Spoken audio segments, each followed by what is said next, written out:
L'arbre à palabres.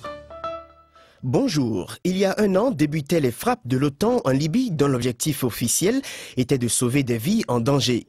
7 mois de frappes, en gros 9000 sorties, et si l'opération Harmattan, encore appelée Aube de l'Odyssée, a réussi à faire basculer le rapport des forces en faveur des opposants au régime de Mouammar Kadhafi, les reproches sont aujourd'hui nombreux quant aux séquelles de l'intervention militaire.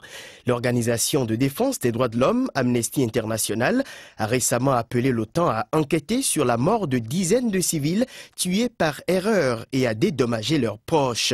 Aussi, l'actualité dans la bande saharo-sahélienne, avec notamment les rébellions armées dans le nord du Mali, force-t-elle à examiner les conséquences de la campagne de l'OTAN. Que se serait-il passé si l'OTAN n'était pas intervenue? Qu'est-ce que l'Alliance Atlantique n'aurait pas dû faire? Et dans quelle mesure la chute de Kadhafi explique-t-elle les problèmes actuels au bord du Sahel? L'émission Abrapalabre reçoit aujourd'hui André Bourgeot, directeur de recherche émérite au Centre national de la recherche scientifique, CNRS, et spécialiste de la région saharo-sahélienne, Donatella Rovera, conseillère spéciale chargée des crises et des conflits au secrétariat international de l'ONG Amnesty International à Londres, et Riyad Sidawi, directeur du Centre arabe de recherche et d'analyse politique et sociale basé à Genève. Chers invités, merci d'avoir répondu à notre invitation. Au micro, Fréjus Quenom.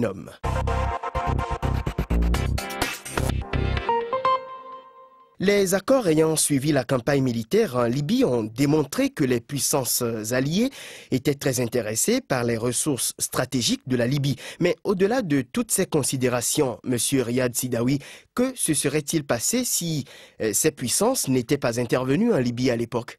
Kadhafi gagne, il va gagner la guerre parce qu'il avait 7 brigades qui sont restées fidèles à lui, les plus équipées, les meilleurs entraînés, dirigées par son fils.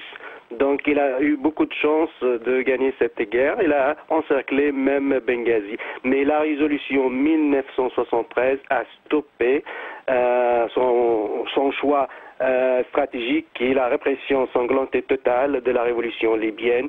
Par contre, il y a des enjeux, il faut parler sincèrement de ces enjeux. Par exemple, la résolution 1973 parle de l'instauration d'un embargo aérien, ça veut dire une zone d'exclusion aérienne. Or, c'est interprété autrement par l'OTAN et on a passé ce stade vers un autre plus évolué, c'est de détruire les capacités militaires de Kadhafi, ses brigades, pour en finir, c'est chasser lui-même Kadhafi et tirer des missiles sur son convoi à Sirte.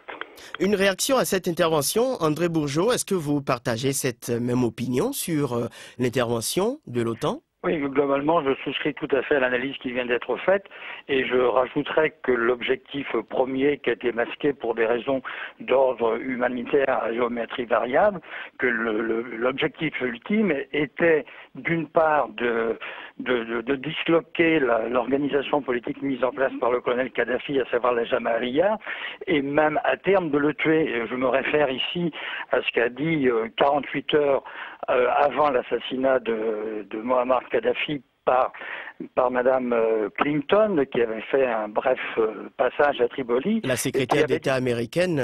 La secrétaire d'État américaine, et qui avait dit qu'il faut ou capturer ou tuer Kadhafi. Donc c'était très très clair. C'est ce qui s'est passé 48 heures après l'assassinat du colonel Kadhafi. Ce qui se détache déjà un peu de l'objectif officiel affiché de cette opération. Donatella Rovera, du point de vue des droits de l'homme, que dites-vous de cette présentation, ou du moins ces premières réactions que vous venez d'entendre? Bien entendu, il y a beaucoup de questions qui sont beaucoup plus d'ordre politique, qui relèvent de l'interprétation des uns et des autres, et l'interprétation notamment de ce qui devait être la protection des civils, et comment faut-il que ça soit mis en œuvre. En tant qu'organisation de droits de l'homme, notre intérêt est justement sur les questions strictement de droits de l'homme. C'est pour cela que nous penchons d'une part sur le comportement des nouvelles autorités en Libye, les autorités politiques, le Conseil national de transition, et des anciens rebelles qui sont aujourd'hui organisés en milice et qui se comportent d'une certaine manière, qui n'inclut pas le respect des droits de l'homme. C'est essentiellement des groupes qui font la loi et que les autorités du Conseil national de transition ne sont pas capables ou ne veulent pas contrôler. Par ailleurs, il y a le comportement des forces de l'OTAN pendant la campagne militaire. Là, on remarque qu'il y a eu effectivement des efforts notables faits pour faire en sorte de réduire le plus possible la potentialité de causer des dommages à des civils. Ceci dit, il y a eu plusieurs incidents où des maisons avec des civils ont été frappées et des civils ont été tués et blessés. Jusqu'aujourd'hui, nous ne savons pas est-ce que cela c'était suite à un malfonctionnement des munitions ou des informations erronées qui ont fait que les attaques ont été dirigées non pas vers les bons cibles, mais vers des maisons civiles? Est-ce qu'il y a eu erreur humaine? Est-ce qu'il y a eu négligence? Ce sont des questions qui restent sans réponse dans la mesure où l'OTAN n'a pas jusqu'aujourd'hui mené les enquêtes nécessaires et rendu publique l'information nécessaire pour pouvoir effectivement tirer au clair cette question et pour pouvoir passer à l'étape suivante qui serait que les familles des victimes et ceux qui ont été les survivants des attaques puissent avoir justice et puissent recevoir les indemnisations nécessaires. L'OTAN, effectivement,